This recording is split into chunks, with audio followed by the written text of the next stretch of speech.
And welcome again, everybody, to the Perry's Inside Scoop. It's Halloween week and homecoming. Orange Central. The Orange are back in the Dome to take on Virginia Tech Saturday at noon. We've got the great pumpkin look on here for the Halloween and the all-orange coach. And away we go. This has to be exciting to get back into the Dome after a three-game swing on the road for more than a month. Yeah, it's fun. Excited to get back home, especially for homecoming, just to see what the atmosphere will be like here for homecoming. I'm thankful to be here and happy that get the opportunity to be able to go out and compete for homecoming like this. And it's early, so it'll be a good deal being able to do it at 12 o'clock, finish out the rest of the Halloween weekend, just getting ready for Thanksgiving. That's right. All those games on the road were at night. So here's one bright and early. You've talked about how you love to get up and get out after it and get to hitting and all that good stuff that football brings. And I'm sure you're chomping at the bit. Everybody knows how the last game went. We talk about flushing those. You had a longer week, right? You had a little mini bye, as it turns out, when you play a Thursday game. You had the weekend to yourselves. You and Kyle watched some games and talked ball a little bit. How do you, this one in particular, flush it to get back to work this week? Oh, you got to go through the film with everyone. And I think the entire organization had to, we had to all sit there together and watch it, accept, take ownership, and all the parts that we all played a role in pushing that loss that we had. And then it would go out and practice. And I think once you practice and you compete against each other and go against each other, kind of just able to start to move on naturally. You want to continue to learn from it, not accept it, but learn from the loss and just get ready for next time, because it's nothing like going out to play again to truly forget about it and go through it. But just try to move on as much as we possibly can and just following our day-to-day structure, just still following that process and just being detail-oriented daily. It's helping us. Yeah, when you start to assess, obviously the game day is the test. When you lose, it wasn't good enough on that day. When you go out from there, do you say, and yes, within keeping your daily routine, do you say, we got to do something different, we have to do it better, or some combination? How do you decide? A little bit of both. Yeah. Certain things different, some things better. Make sure that you are truly standing up for the identity that you're saying that's who you are. If you want to be a dart, then that shows that you have to be that. Detailed, accountable, relentless, and tough. And you need to be able to be that in all aspects of the game. So that was important that we just get back to the drawing board and get back to the basis of who we are and why we're here and why we're becoming a good program. Not just saying we're not this great program right now. Why we're becoming a good program is because of, just following the process. Sure. You think about the passing game, a couple of those interceptions obviously were the bounce of the ball, but how are you evaluating protection, separation, those types of things right now, and where can you get better? I'm being very, very critical on everything. Just making sure and holding coaches accountable first and foremost. Holding myself accountable, making sure that we're having the right periods in practice to be able to, show that as if we were in a game.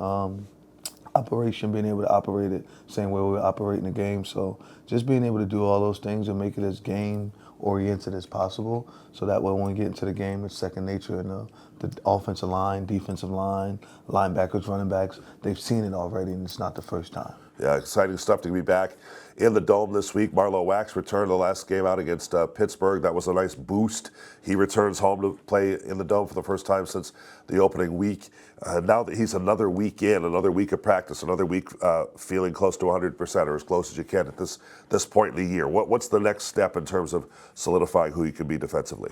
Just us getting back comfortable, knowing that we got a leader on our defense back, and then he's getting more and more comfortable as days go on, and it's fun, and then he gets to come home now for homecoming. I'm happy for him, just the way he fought back, for his mom, his grandmother, his family, his girlfriend. I mean, they've all been just around him. They've really been really, really supportive of him, and I'm very thankful that he had that supporting cast outside of his football family, because it just kept him, he was just cool. He was just very, very up to par. I think he's a fine young man. I'm happy that he's back, because we got one of the best players in the country, at his position that's back. So We're very thankful for that. All right, so Virginia Tech comes in. They've won 3 in a row. In your assessment of the Hokies, they're playing their best football of the year, right? What marks their characteristics when they're playing at their best? Talking about pass rush, that certainly is a key factor of what they got APR. I mean, he does a good job, but I think all the guys around him too. When you look at the secondary of what they do with Delaney and 44. Woodson, Strong. No, hold on. Strong is 44. Yep. Delaney is 4. Then you got Strong. I mean, you got a couple dudes. Woodson, who's a good player. Of course, APR. Then that whole D line. They all just, I think they complement each other well. Coach Pride do a good job defensively. Has been doing that his whole career. So, man, they're a good football team. But then on the offensive side, them just being able to run the football.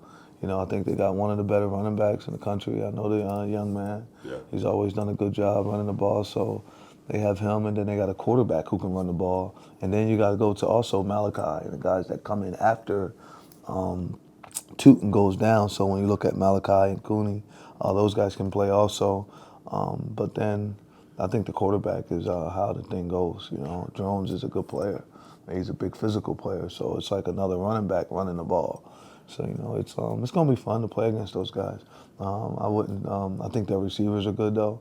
As I look out there, 9, 12, at the tight end, 86. You got 83, who's really good, and he's good in space. He's a screen reverse guy and things of that nature. So, man, it'll be a fun game. I'm happy to play him. I think they're doing a good job. I'm really happy for their coach, though. He's always just been a cool, straightforward guy. So when you see a guy like him having success, you know, you root for him. Yeah, and at this point of the season, you hope you've seen it all, prepared for it all. You've seen dual threat quarterbacks, you've seen teams that throw to the tight end, you've seen a lot of that in what Virginia Tech presents, and certainly they are rocking and rolling right now. So looking forward to it, Coach. Noon Saturday in the Dome. Best of luck. Yeah, I appreciate it. That's Orange head coach Fran Brown here with our Perry's Inside Scoop. More on Perry's at perrysicecream.com.